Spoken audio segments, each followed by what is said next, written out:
Hello learners, welcome to Psyche Shala. So in our last video, we studied the chapter 2 of NCERT Psychology and this NCERT series.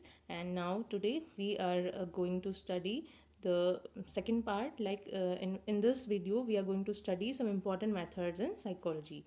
So as I already told you, psychology is a scientific method of study, and in this psychological studies we use scientific methods. तो इन scientific methods में कोई एक single method ऐसा method नहीं है जिसको हम ये कहें कि it can be used in all types of studies and it can achieve all the goals. ठीक है, तो they are varieties of method, they are different kind of method that are used in different types of studies based on the need of study.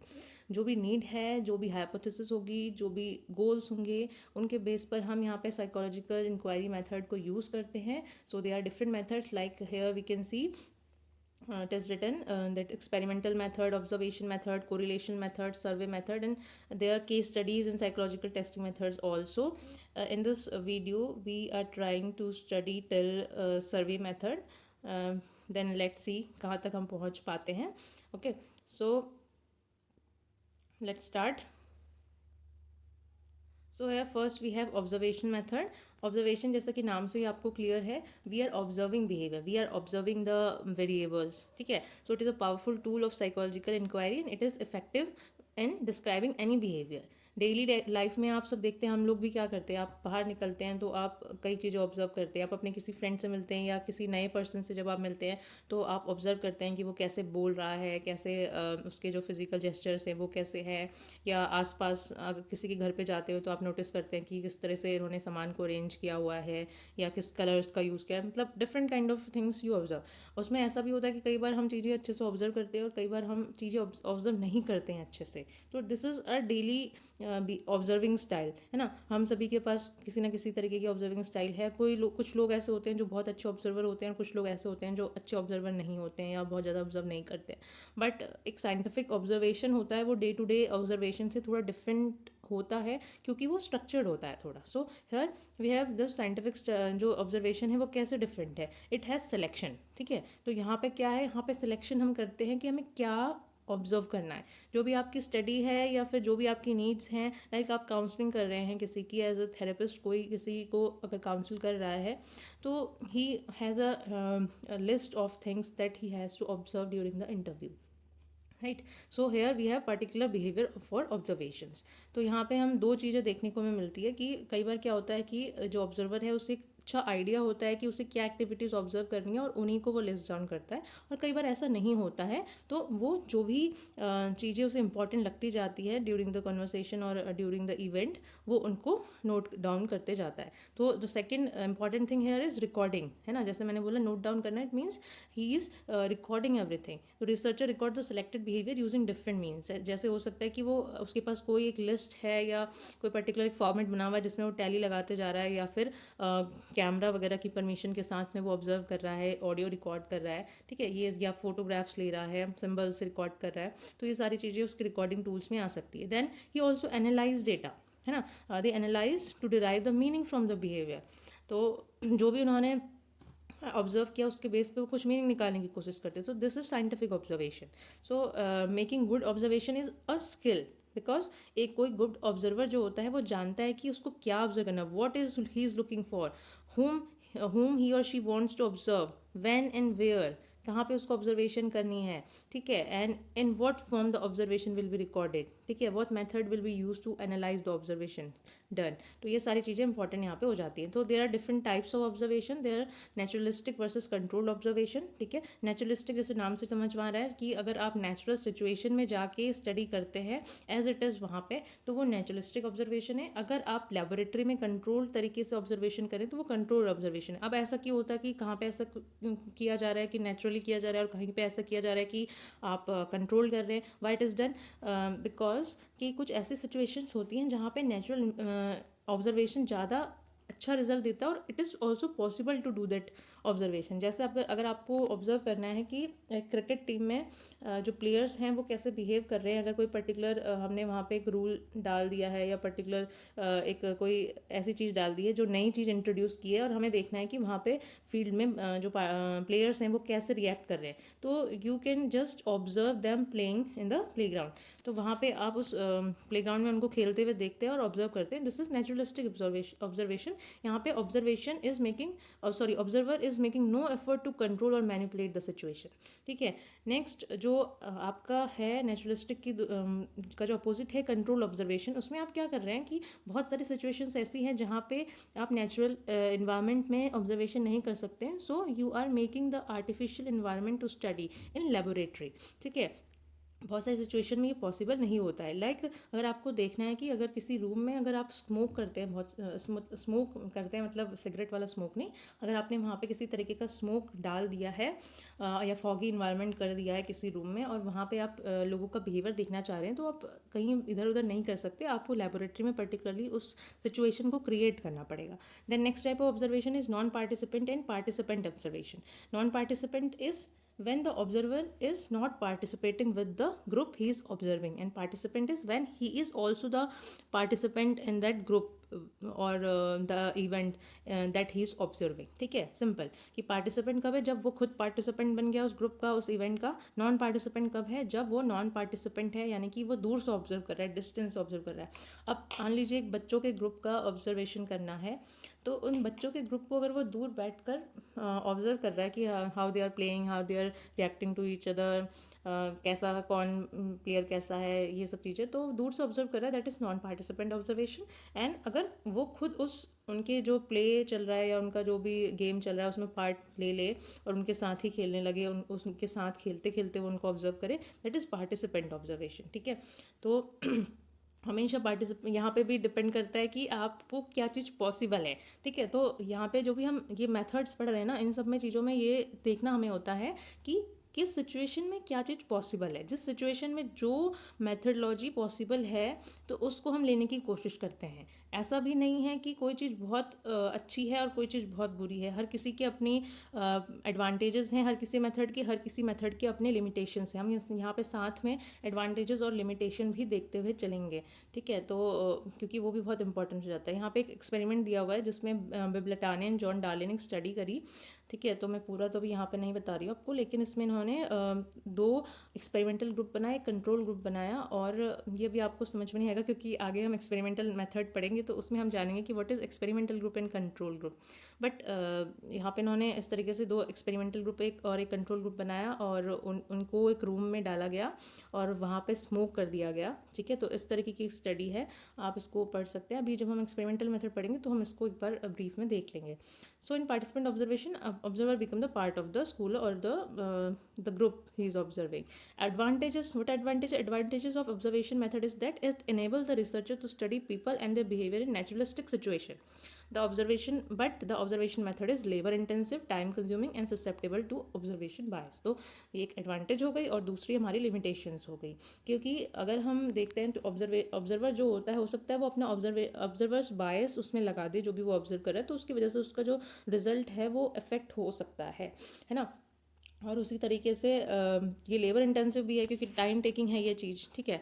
तो अब जो next हमारा method है वो है एक्सपेरिमेंटल मेथड। तो एक्सपेरिमेंटल मेथड बहुत important method माना जाता है क्योंकि अगर पॉसिबिलिटी होती है तो सबसे पहले ये कोशिश की जाती है कि आप एक्सपेरिमेंटल मेथड से स्टडी करें, और क्योंकि उसके जो रिजल्ट है उसको बहुत ज़्यादा बेटर माना जाता है। बट हर किसी सिचुएशन में एक्सपेरिमेंटल मेथड पॉसिबल नहीं होता, या फिर सिर्फ एक्सपेरिमेंटल मेथड से काम नहीं चलता, तो हम साथ में अदर मेथड जो हम अभी पढ़ने जाएंगे, तो पढ़ लिया हमने जैसे ऑब्जर्वेशन मेथड, उनको अप्लाई करते हैं। ठीक है। तो इस तरीके से काम हमें करना होता है। एक्सपेरिमेंटल मेथड क्या है? It is generally conducted to establish cause effect relationship between 2 sets of events और variables in a controlled setting. ठीक है। There is a control setting और उस कंट्रोल सेटिंग में हमारे पास कुछ सेट ऑफ वेरिएबल्स होते हैं। बेसिकली 2 सेट्स ऑफ वेरिएबल्स होते हैं, इंडिपेंडेंट एंड डिपेंडेंट वेरिएबल, और उनके बीच में कॉज एंड इफेक्ट रिलेशनशिप को देखा जाता है। ओके। सो यहाँ पे अदर फैक्टर्स को भी कांस्टेंट रखने की कोशिश की जाती है। Effect is the behaviour that changes because of the manipulation. There is a variable जिसको आप मैनिपुलेट करते हो और उसके इफेक्ट को आप दूसरे वेरिएबल्स पे स्टडी करते हो. ठीक है, द कॉन्सेप्ट ऑफ वेरिएबल. अब व्हाट इज़ वेरिएबल, हम वेरिएबल तो पढ़ रहे थे देर से. व्हाट इज़ वेरिएबल, वेरिएबल यानी कि that is varying, anything that is varying. तो हम यहाँ पे डेफिनेशन में इसको इस तरीके से पढ़ते हैं, एनी स्टिमुलस और event which varies that is it takes on different values and can be measured is a variable. ठीक है, कोई भी स्टिमुलस और इवेंट हो सकता है जो वेरी कर सकता है, that can vary and that can be measured. दो चीज़ें यहाँ पे बहुत इंपॉर्टेंट है. एक तो it has to be varied, मतलब डिफरेंट फॉर्म उसके होने चाहिए, कांस्टेंट नहीं, एक चीज़ नहीं होनी चाहिए, डिफरेंट फॉर्म्स में वो होना चाहिए और उसको मेजरेबल भी होना चाहिए, तभी वो वेरिएबल की कैटेगरी में आएगा. एक ऑब्जेक्ट अपने आप में कई बार वेरिएबल नहीं होता, बट उसके एट्रीब्यूट्स वेरिएबल हो सकते हैं. जैसे फॉर एग्जांपल यहाँ पे दिया हुआ है कि पेन, एक सिंगल पेन एक वेरिएबल नहीं हो सकती, लेकिन पेन के कलर्स, पेन की जो इंक है, ठीक है, उसकी राइटिंग की जो एबिलिटीज़ है, मतलब लाइक कैसी उससे जो राइटिंग है वो आ रही है, तो वो सारे जो एट्रीब्यूट्स हैं वो उसके वेरिएबल में आ सकता है. हाइट है अपने आप में एक वेरिएबल है, क्योंकि डिफरेंट हाइट्स होती हैं, देखी जाती हैं. ठीक है, वेरिएबल्स दो तरीके के होते हैं, independent variable and dependent variable. Generally दो तरीके के होते हैं, और भी वेरिएबल होते हैं, कंट्रोल वेरिएबल्स, एक्सट्रेनियस वेरिएबल भी हम आगे देखेंगे. लेकिन जनरली जो मेन स्टडी में हम यूज़ करते हैं वो independent and dependent variable mainly use करते हैं. तो what is independent variable, independent variable is that variable which is manipulated और अल्टर्ड और its strength varied by the researcher in experiment. Researcher अपने एक्सपेरिमेंट में उसकी स्ट्रेंथ को वेरी करता है या फिर उसको मैनिपुलेट करता है, अल्टर करता है, वो होता है इंडिपेंडेंट वेरिएबल. यानी कि हम उसमें चेंजेस ला रहे हैं और उसके चेंजेस के बेस पर हम दूसरे वेरिएबल्स में देख रहे हैं कि हम ऐसा कर रहे हैं तो उस पर क्या इफेक्ट आ रहा है, हमने ऐसा किया तो उस पर क्या इफेक्ट आया, अब मैंने ऐसे कर दिया तो अब उस पर क्या इफेक्ट आया. सो जो अनदर वेरिएबल जिस पर हम इफेक्ट देख रहे हैं वो हो जाता है डिपेंडेंट वेरिएबल. ठीक है, देयर आर मैनी अदर. ठीक है, दोनों वेरिएबल अगर आपको समझ में आ गया, independent variable is that is being manipulated by the researcher. ठीक है, जिसको हम कॉजल भी बोल रहे हैं, और जो दूसरा वेरिएबल है उसमें हम उसके इफेक्ट को देख रहे हैं. तो एग्जांपल अगर हम देख लें कि हमने जो है क्लास में स्मोक फैला दिया या फॉगी इन्वायरमेंट कर दिया, और उसके बाद हमने कुछ आवाज़ें सुना दी. ठीक है, उसके बाद हमने देखा कि स्टूडेंट्स जो हैं वो क्लास में थे, उनका बिहेवियर क्या क्या हुआ, क्या रिएक्शन दिया भी उन्होंने, स्टूडेंट्स ने, अलग अलग स्टूडेंट्स ने या अलग अलग सिचुएशंस में. ठीक है, तो यहाँ पे हमने जो स्मोक दिया और आवाज़ें सुनाई वो हमारी इंडिपेंडेंट वेरिएबल है, क्योंकि हमने उस सिचुएशन में उनको क्रिएट किया, उनको अल्टर किया. और जो स्टूडेंट्स ने जो रिएक्शंस दिए they are dependent variable. Okay, now they are different other variables that are relevant और extraneous variable that influence the dependent variable. कई बार ऐसा होता है हम तो सिर्फ इंडिपेंडेंट वेरिएबल के कॉज को देखना चाह रहे हैं, but they are situations that can affect the dependent variable. ठीक है, तो लाइक लाइट है या फिर अदर स्टूडेंट्स का प्रेजेंस है वहाँ पे, उनके फ्रेंड्स का प्रेजेंस है, या फेवरेबल इन्वायरमेंट है, ये सब चीज़ें भी तो हो सकता है उनका जो रिएक्शन है उसको इफेक्ट करिए. अगर आपका दोस्त आपके साथ में है तो हो सकता है आप अलग तरीके से रिएक्ट करो, लेकिन अगर आप अकेले हो तो हो सकता है आप अलग तरीके से रिएक्ट करो. तो दीज आर रिलेवेंट और extraneous variable that can effect dependent variable, और उनको भी हम यहाँ पे कंट्रोल करते हैं. इन वेरिएबल्स को हम बोलते हैं एक्सट्रेनियस वेरिएबल और कंट्रोल वेरिएबल. ठीक है, now coming to experimental and control group. तो जैसे मैंने आपको वहाँ पे एग्जांपल जो स्टडी थी उसमें मैंने आपको बोला था, ताने और डाली की स्टडी में हमने देखा था कि देवर 2 experimental group and 1 control group. तो कंट्रोल ग्रुप एक ऐसा ग्रुप होता है जो एक्सपेरिमेंटल डिज़ाइन में यूज़ किया जाता है कंपैरिजन के लिए. ठीक है, और एक्सपेरिमेंटल ग्रुप वो होता है जिसमें रियल में मैनिपुलेशन किया जाता है. Experimental group is a group in which members of group are expose to independent variable manipulation. The control group is comparison group that is treated in every way like experimental group except the manipulated variable is absent. ठीक है, तो एक example, जब हम medicine का test करते हैं, ठीक है, जब डॉक्टर्स मतलब दवाई जो भी कोई नहीं आती है उससे पहले जब उसकी स्टडी की जाती है तो उसके लिए भी एक कंट्रोल ग्रुप, एक्सपेरिमेंटल ग्रुप्स बनाए जाते हैं. जो एक्सपेरिमेंटल ग्रुप है उसको पर्टिकुलर मेडिसिन दी जाती है, और जो कंट्रोल ग्रुप होता है उसको मेडिसिन नहीं दी जाती है, या उसको कुछ सिर्फ उससे मिलती जुलती कोई मीठी गोली या ऐसे कुछ खिला दिया जाता है. तो फिर उसके बाद उन सिचुएशन में मतलब प्लेसिबो इफेक्ट भी एक चीज़ होती है, वो भी आप आगे धीरे धीरे पढ़ेंगे. तो उन सिचुएशन में फिर देखा जाता है कि एक्सपेरिमेंटल ग्रुप में क्या इफेक्ट आया और कंट्रोल ग्रुप जिसको हमने रियल मेडिसिन नहीं दी उसमें क्या इफेक्ट आया, उससे हम कंपेयर करते हैं. तो हमें तो पता चलता है कि एक्सपेरिमेंटल ग्रुप जिसको रियल में जो मेडिसिन है या जो भी उसका मैनिपुलेशन है इंडिपेंडेंट वेरिएबल का वो दिया गया था, तो उसमें उसमें जो चेंजेस आए उसको हम कंपेयर करके डिफाइन करते हैं, ठीक है। यहाँ पे जो स्टडी है उसको भी आप पढ़ सकते हैं, लतान एंड डार्ले की। अगर हम यहाँ पे पूरा पढ़ेंगे तो काफ़ी टाइम टेकिंग हो जाएगी, ये वीडियो जो है लेंदी हो जाएगी बहुत। तो मैं कोशिश करूँ कि इसे सर्वे तक एंड करूँ। So it should be noted that in experiment, except for the experimental manipulation, other conditions are kept constant for both experimental and control group, ठीक है।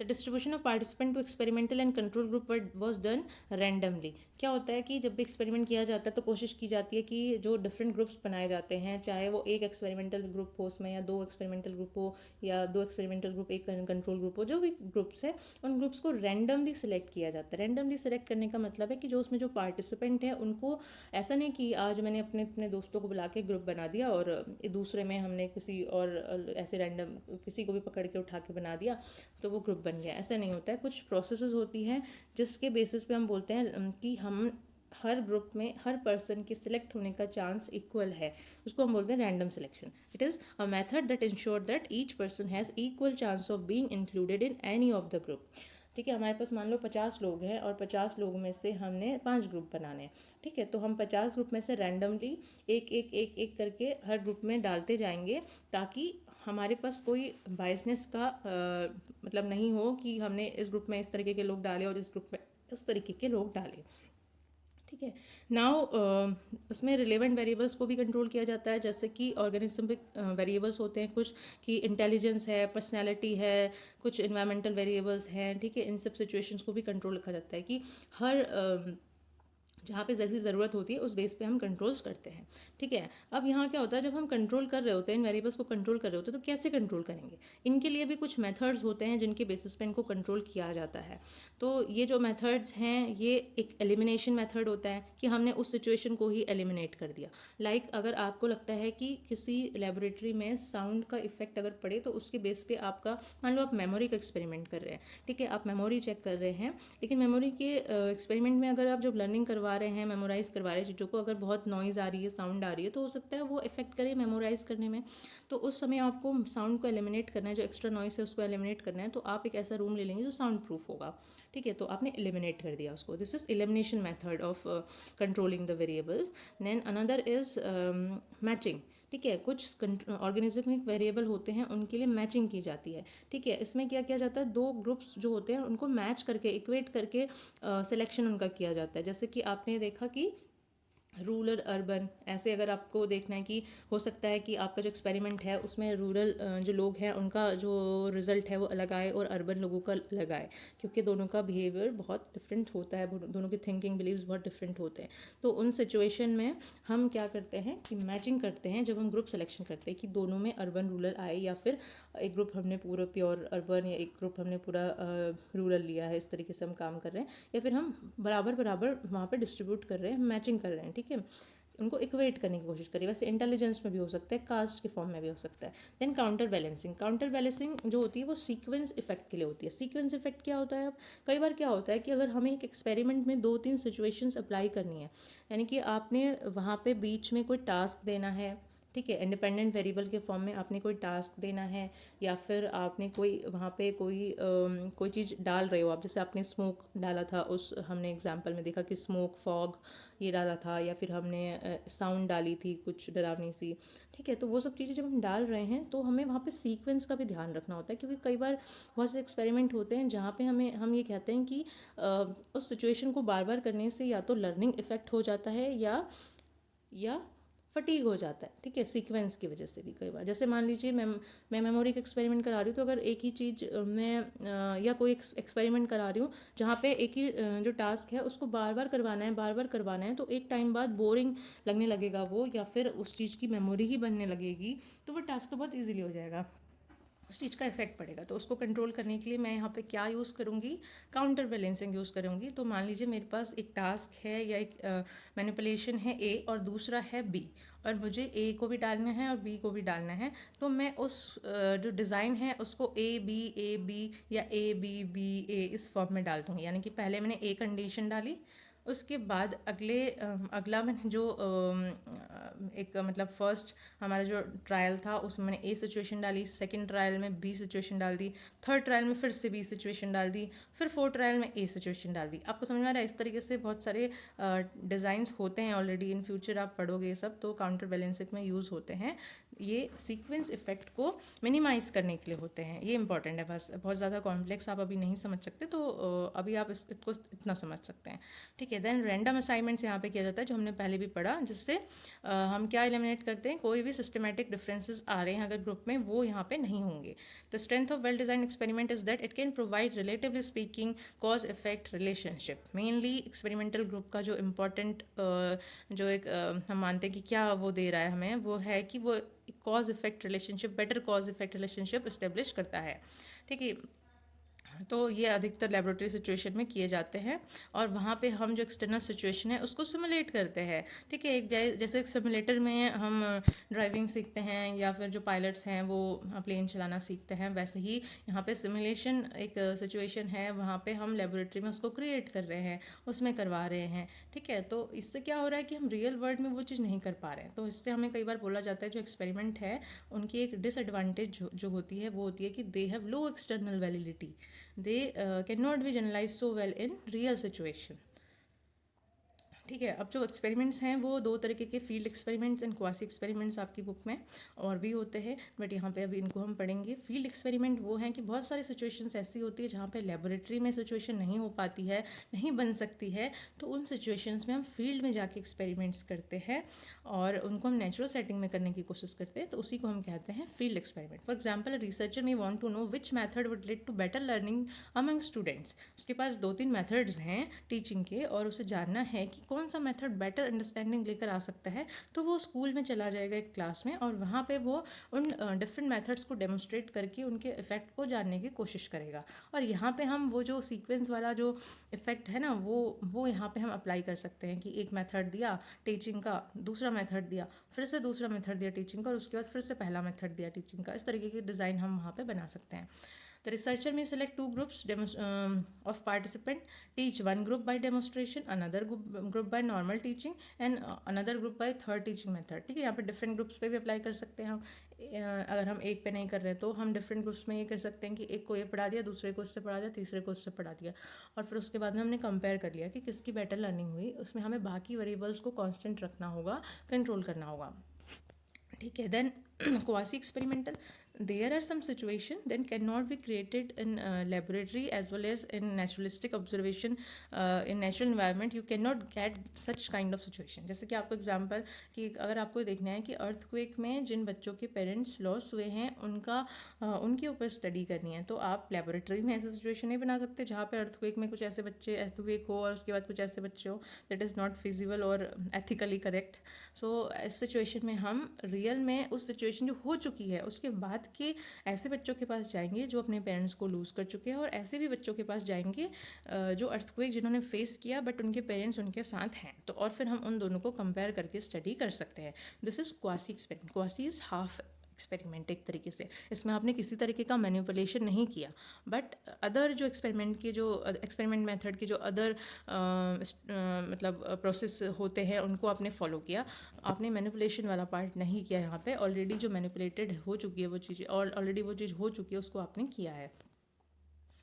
Then there is correlational research. What is correlational research? Correlational research is जब आप experiment में तो आप cause effect जानने की कोशिश करते हो, कोरिलेशन रिसर्च में कई बार आपको ऐसी सिचुएशन चाहिए होती है जहाँ पे सिर्फ आपको रिलेशन देखना होता है कि क्या इन दो चीज़ों के बीच में रिलेशन है, क्या कोई एसोसिएशन है, तो उसको जानने के लिए आप कोरिलेशन रिसर्च करते हो। Correlation is there is any kind of relation between two और मोर वेरिएबल्स, ठीक है। क्या वो रिलेटेड है? Like study hours and intelligence, क्या ये रिलेटेड है? Study hours and marks in exam, क्या ये रिलेटेड है ना। तो ये सारी चीज़ें इस तरीके की चीज़ों में आप इनका वो देख सकते हो। Study hours and academic achievement, क्या ये दोनों रिलेटेड है? ये चीज़ों के बीच में आप सिर्फ रिलेशन स्टडी देख रहे हो, तो वो कोरिलेशन रिसर्च है।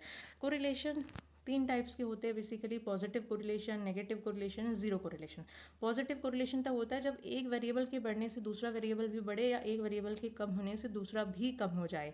जैसे कि आपके स्टडी आवर बढ़ने से आपका जो एग्ज़ाम में मार्क्स हैं वो बढ़ेंगे, ऐसी चांसेस हो सकती है, या फिर एक इसमें भी हो सकता है अदर फैक्टर आ जाए, कई बार नहीं बढ़े, लेकिन एक बेसिक एग्जांपल ले लो कि आप ज़्यादा खाना खा रहे हैं तो आपका वेट बढ़ रहा है। मोस्ट ऑफ द टाइम ये होता है कि अगर आप ज़्यादा खाना खा रहे हैं तो आपका वेट बढ़ेगा, वेट गेन होगा आपका, ठीक है। आप कम खाना खा रहे हैं तो आपका वेट कम होगा।